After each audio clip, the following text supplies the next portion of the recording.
অনেক দিন তো ঝাল ঝাল খাওয়া হলো, চলো এবার একটু মিষ্টি খাওয়া যাক।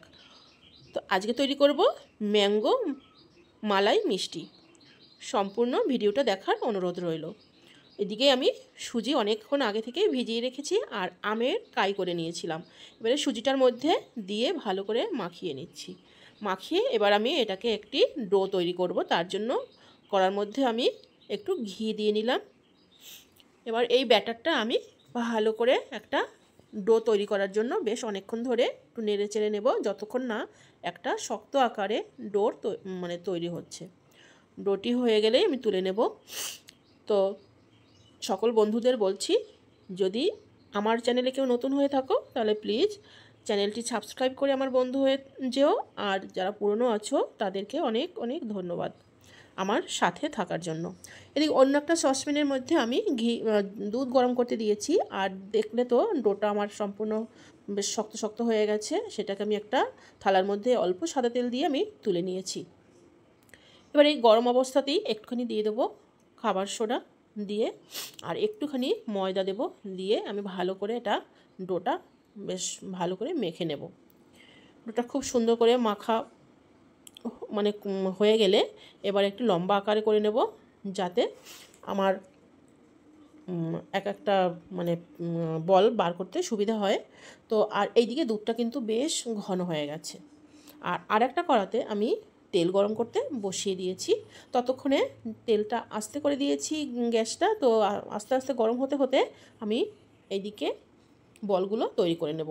আমি কিন্তু এটা অন্যভাবে করতে পারতাম। আমি যেহেতু এর মধ্যে নকুলদানা দেব মিষ্টিটার মধ্যে, সেই কারণে আমি এইভাবেই করলাম। যাই হোক, প্রত্যেকটার মধ্যে আমি নকুলদানা দিচ্ছি। কিভাবে করলাম তো দেখতেই পাচ্ছ। তো বল সম্পূর্ণ করা হয়ে গেছে আমার মিষ্টির যে বলগুলো। তো আমি এক এক করে ভাজতেও বসিয়ে দিয়েছি। এতটা সুন্দর হয় সেটা না দেখলে কেউ বুঝতেই পারবে না এই মিষ্টিগুলো খেতে। এটা শিরার মধ্যেও ভেজানো যেতে পারে। আর আমি তো আজকে দুধের মধ্যে ভিজিয়েছি, তোমরা ইচ্ছে করলে এটা শিরার মধ্যেও ভিজিয়ে নিতে পারো। সে মিষ্টির স্বাদও অনেক সুন্দর হবে। তো আমি এই মিষ্টিটা প্রথম দেখো কত সুন্দর হয়েছে, মিষ্টিগুলো একটুখানিও ফাটেনি। এগুলো খুব সুন্দর করে আমি ভেজে নিয়েছি। শেষ ব্যাচে যতটা কালো করে ভেজেছি সেটা কিন্তু প্রথম ব্যাচটা দেখানো হয়নি, স্কিপ করে গেছে। যাই হোক, আমি শেষের ব্যাচটা দেখাচ্ছি যে আমি এইরকম সুন্দর করেই ভেজেছি। আর প্রথম ব্যাচটা কিন্তু আমি দুধে অলরেডি ভিজিয়ে দিয়েছি। এবার দেখো প্রথম ব্যাচটা দুধের মধ্যে কতটা কালো করে ভেজেছিলাম। এই যে দুটো ব্যাচ আমি ভিজিয়ে দিয়েছি। এবার আরেকটা ব্যাচ ভেজে সেটাও আমি দুধের মধ্যে ভিজিয়ে দেবো।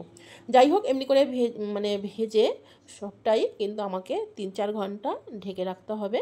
ঢেকে তারপরে যখন মিষ্টিগুলো ভিজে আসবে তখন এটা সার্ভ করতে হবে। আমি কিন্তু এখানে দিয়েছি দুটো ছোটো এলাচ। যাই হোক, ফাইনালি আমার মিষ্টিটা সব ফুলে গেছে, দেখো ভিজে গেছে। এবার আমি একটা বোলের মধ্যে তুলে নিলাম। আর যে মালাইটা বেঁচে গেছে সেই মালাইটা উপর থেকে দিয়ে দিলাম। এবার ছেলে বললো যে এক প্যাকেট গুঁড়ো দুধ মা উপর থেকে দিয়ে দাও। বেশ তাই, ওর কথাতে সেটাই দিলাম। তো এটাতে যদি তুমি দুধের পরিমাণ বেশি হয় তো আরও বেশি ভালো লাগবে। তো আমি সেভাবেই করলাম, সত্যি ভীষণ ভালো হয়েছে। আর তোমাদের কি বলবো, তোমরা সবাই ভালো থেকো, সুস্থ থেকো। আর এভাবেই আমের মিষ্টি তৈরি করে খেও আর সবাইকে খাইয়ে তাক লাগিয়ে দাও। ভীষণ ভীষণ ভালো। আর সবাই ভালো থেকো। আবার আসবো নতুন কোনো ভিডিও নিয়ে। ততদিন ভালো থেকো, সুস্থ থেকো। আর আমার নতুন নতুন ভিডিও দেখতে থাকো। প্লিজ বন্ধুরা, লাইক দিও।